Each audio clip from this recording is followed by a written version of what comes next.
This video is sponsored by Ground News. I don't know exactly what happened with Jesus. There's some explanation for how it all started that isn't that he actually raised from the dead. How could Rhett be so certain that Jesus didn't raise from the dead if he can't offer a better explanation and he hasn't even refuted the evidence that Jesus did?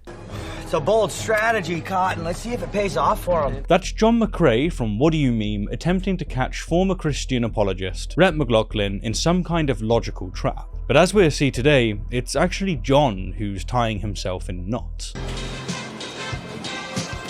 Alright, so for those of you who might not be familiar, Rhett McLaughlin, one half of the popular duo Rhett and Link, spent years as a passionate Christian and even worked as a missionary, deeply invested in Christian apologetics. So at that point, I made the decision, this is what I want to do. I want to go on staff. I want to be full-time staff at Campus Crusade. But in recent years, Rhett has publicly discussed his journey away from Christianity, becoming what he calls a hopeful agnostic. And I don't know anything about this source or this God that might be behind all this.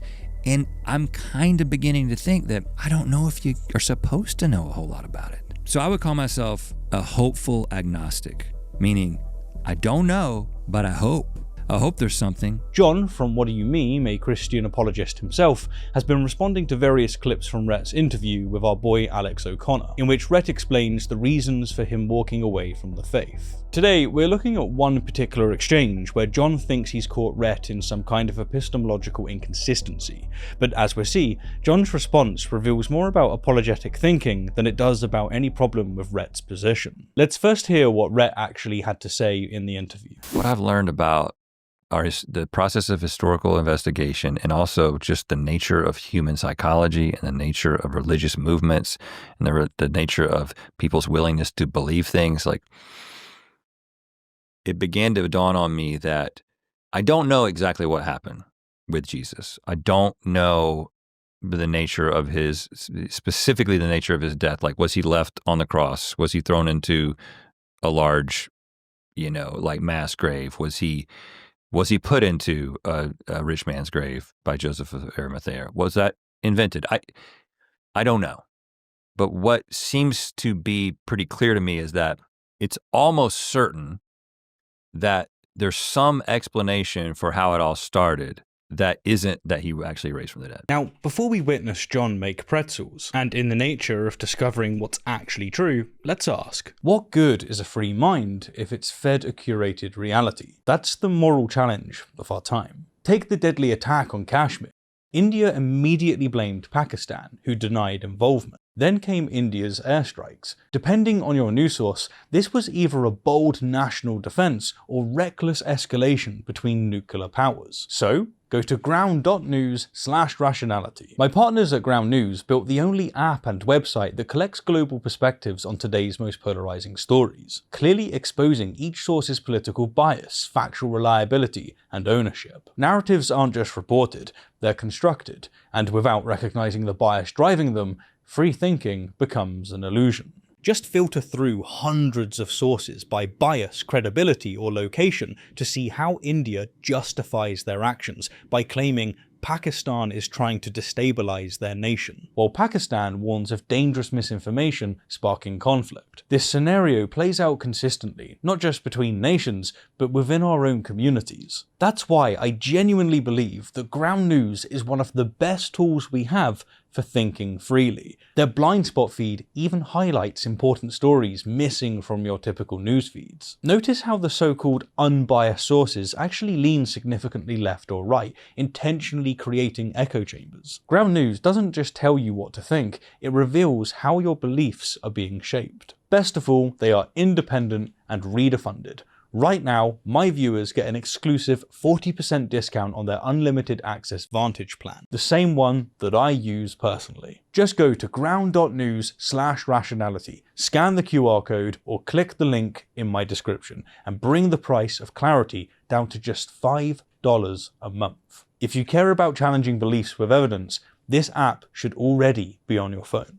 Alright, So, Rhett is making a sophisticated epistemological point about historical knowledge and the burden of proof. He's acknowledging the limitations of what we can know about historical events that occurred 2,000 years ago, particularly when the primary sources we have are written decades later by people who weren't eyewitnesses. I don't know exactly what happened with Jesus. When Rhett says that he doesn't know what happened to Jesus after his death, he's demonstrating intellectual honesty about the limits of historical knowledge. The specific details about Jesus' burial, whether it was in Joseph of Arimathea's tomb or a mass grave, are precisely the kinds of details that become increasingly uncertain as we apply rigorous historical methodology. This uncertainty grows even more pronounced when we consider typical burial practices of that era, especially those involving executed criminals like Jesus. So when Rhett says it's almost certain that there's a natural explanation for Christianity's origins, There's some explanation for how it all started that isn't that he actually raised from the dead. he's applying basic principles in the methodology within the philosophy of history. In historical investigations, we always look for the most probable explanations based on what we know about how the world works and how religious movements develop. This is why atheists and Christians alike smirk at the idea of Muhammad splitting the moon.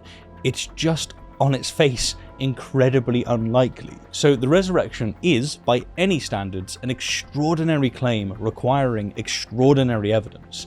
As Christopher Hitchens famously asked, which is more likely, that the laws of nature have been suspended in your favor, or that you've made a mistake? When historians evaluate competing explanations, they gravitate towards those that align with our well-established understanding of reality, precisely because extraordinary claims like resurrection carry an immense evidential burden. Anyhow, with that said, let's now hear how Jon responds to this. Rhett admits that he doesn't know what happened to Jesus, but then says that it's almost certain that Jesus didn't raise from the dead. And in defense of that incredibly strong claim, he gives two vague reasons. The first is human psychology, our tendency to believe what we want to believe. But there's a major problem with that claim. In first century Judaism, no one was expecting a dying and resurrecting Messiah. Resurrection was something that would happen at the end of the world, not to a single person, in the middle of history while Rome was still in power. And wishful thinking only works if people are expecting something to begin with. So the disciples wouldn't have invented this because it fit their expectations. It violated their expectations. For the sake of the argument, we could still grant his claim that sometimes humans believe things without evidence. But just acknowledging that fact is not evidence that that's what happened here. All he's given is an unsupported guess, and that's fine if he wants to guess, but he can't say that Christians don't rely on the evidence while not relying on the evidence himself.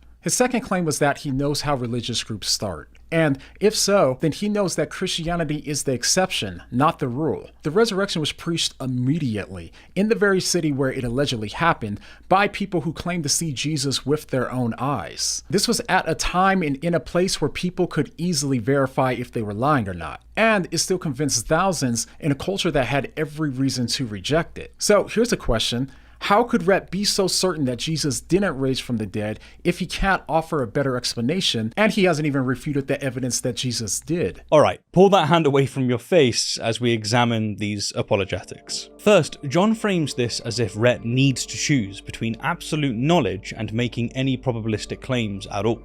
This misunderstands how historical knowledge actually works. As said before, historians regularly make judgments about probability without claiming absolute certainty. When Rhett says he doesn't know these specific details but finds a natural explanation almost certain, he's operating exactly as a historian should. Second, Jon paints Rhett's argument as just human psychology and wishful thinking. And wishful thinking only works if people are expecting something to begin with. But if you listen to what Rhett actually said, he mentioned 4 distinct factors: the process of historical investigation, the nature of human psychology, the nature of religious movements, and people's willingness to believe things. I mean, let's look at the psychological aspect alone. People don't only wish for things they expect to happen, they often deeply desire things that seem impossible, especially in moments of intense grief and trauma. In the case of Jesus, his friends and followers didn't need prior expectations of a dying and rising Messiah to desperately wish that his death wasn't final. Deep grief can trigger powerful psychological phenomena like vivid hallucinations or visions, leading mourners to genuinely believe they've encountered their lost loved one alive again. This kind of grief-induced hallucination is well documented documented in psychological literature, and it fits exactly within the kind of human psychology that Rhett refers to. And bear in mind, it would only take one grieving follower to experience such a vivid hallucination, especially in a cultural context where supernatural events are not just plausible, but widely accepted. From there, others would easily find such accounts believable, passing them along, amplifying them, and ultimately laying the foundation for a rapid growing religious movement. Oh look, I've just described pretty much all religions, apart from Christianity, of course. Third, while the specific combination of a dying and resurrecting Messiah may have not been standard Jewish expectation, many of the individual components were already present in Jewish thought. Resurrection was part of Jewish eschatology, messianic figures were expected by various groups, and suffering servant motifs existed in texts like Isaiah 53. The synthesis of these concepts into something new doesn't require divine intervention, it's exactly what we'd expect from human religious creativity and adaptation. Jon also ignores how religious movements typically reinterpret traumatic events retrospectively, gradually constructing elaborate theologies from initially ambiguous experiences. Early Christians didn't necessarily begin with a fully fledged resurrection theology and then look back for evidence to support it. Rather, they likely began with subjective experiences, such as grief-induced visions and hallucinations, that then were interpreted as genuine encounters with their deceased teacher. Over time, these experiences became formalized and embellished as they spread and gained followers. We see clear parallels of this phenomena in numerous other religious and spiritual movements. Consider the Millerites, who, after predicting Christ's second coming in 1844, a prediction famously unfulfilled, reinterpreted their massive disappointment into a complex theology known today as Seventh-day Adventism. Similarly, the Jehovah's Witnesses repeatedly revise failed end-of-world prophecies into symbolic fulfillments rather than literal ones, preserving their core beliefs in the face of contradiction. Even the early Mormon movement illustrates this process. Followers began with Joseph Smith's subjective visionary experiences, progressively formalizing these into elaborate theological doctrines and sacred texts. In all these cases, and likely in early Christianity, initial traumatic events and failed expectations didn't derail faith. Instead, they triggered theological creativity and reinterpretation, transforming confusion and disappointment into convictions powerful enough to convince others and sustain a thriving religious movement. All he's given is an unsupported guess, but he can't say that Christians don't rely on the evidence while not relying on the evidence himself. Fourth, Jon accuses Rhett of making unsupported guesses while claiming that he's not relying on evidence, but this critique backfires spectacularly. Rhett is applying standard historical methodology, which involves weighing probabilities based on what we know about how the world typically works. Jon, by contrast, argues for accepting a supernatural explanation that would require overturning our understanding of biology, physics, and the very nature of death itself. And he argues for this because he already believes it. The burden of proof lies on the extraordinary claim, not on the historian who finds natural explanations more probable. The resurrection was preached immediately, in the very city where it allegedly happened. Jon's claim that the resurrection was preached immediately in Jerusalem, where it could be easily verified, faces multiple historical problems. To begin, we don't actually have solid evidence that the resurrection was preached immediately. Our earliest references to such claims appear decades later in texts written by individuals who weren't eyewitnesses. Additionally, the suggestion that ancient Jerusalem's inhabitants could have easily verified these resurrection claims, people could easily verify if they were lying or not. Well, you're right. Vastly overestimates both their investigative capabilities and the quality of historical record keeping in the ancient world. And it still convinced thousands in a culture that had every reason to reject it. Finally, Jon assumes that false resurrection claims would have been disproven by skeptics, ignoring how subjective religious experiences spread, how difficult it would be for anyone at the time to definitively refute accounts of personal visions or spiritual encounters, and how rare such refutations, even if attempted, effectively halt a growing religious movement. He also overlooks the fact that the culture of the time fully embraced supernatural possibilities. The ancient Mediterranean world was filled with accounts of extraordinary miracles and divine interventions. Julius Caesar was widely believed to have ascended to the heavens as a deity after death. Apollonius of Tania supposedly raised the dead and performed healings, and Roman historians like Suetonius reported supernatural events such as statues weeping or speaking. Resurrection claims themselves were not unique. Multiple traditions spoke of figures returning from the dead or appearing post-mortem. In such a context, it wouldn't have seemed particularly strange or easy to debunk yet another supernatural story that's emerged and is gaining credibility. So here's a question. How could Rhett be so certain that Jesus didn't raise from the dead if he can't offer a better explanation and he hasn't even refuted the evidence that Jesus did? Sixth, John's language here is telling. He talks about the evidence that Jesus did rise from the dead as if the resurrection were already an established fact requiring refutation rather than an extraordinary claim requiring extraordinary evidence. This reveals the apologetic starting point. Assume the conclusion and then demand others prove it wrong, rather than subjugating the claim to rigorous historical scrutiny. Finally, John completely sidesteps the more substantive historical and methodological issues that Rhett raises. He doesn't address the problem with treating the gospel accounts as reliable historical sources, rather than theological documents written for specific communities decades after the alleged events, and he ignores questions about the lack of contemporary independent attestation for the resurrection. So, John's critique of Rhett ultimately fails because it mischaracterizes Rhett's sophisticated methodological approach as mere speculation, ignores the historical and epistemological principles Rhett employs, and reveals a fundamental misunderstanding of how historical probability assessment works. And he further demonstrates ignorance of the very culture in which Christianity emerged. Rather than catching Rhett in some kind of contradiction,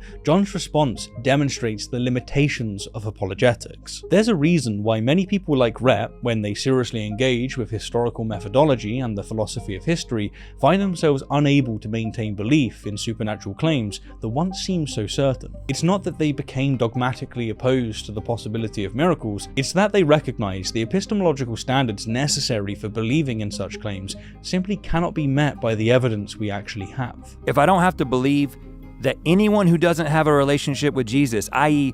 the majority of people who have ever lived, are going to spend eternity being literally tortured in a fire, experiencing never-ending pain and suffering, then why, no pun intended, in the hell would I believe that? And if I can somehow accept the idea that hell exists because of God's holiness, why would I believe in a God who would choose to create that particular world where people have no choice whether or not they're going to be born, but then once they are born, if they don't adopt the correct understanding of God, he will punish them forever?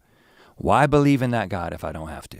So, John, perhaps next time, before accusing someone else of not examining the evidence, you should first check whether you've examined your own assumptions, because when your entire argument rests on special pleading for your favourite miracle, you've already lost the battle of historical credibility. I'm Stephen Woodford, reminding you that extraordinary claims aren't evidence of extraordinary truth, they're evidence of extraordinary credulity. Thank you for watching, and thank you Ground News for the sponsorship. We really appreciate you. Either scan the code on screen right now or click on the link in the description.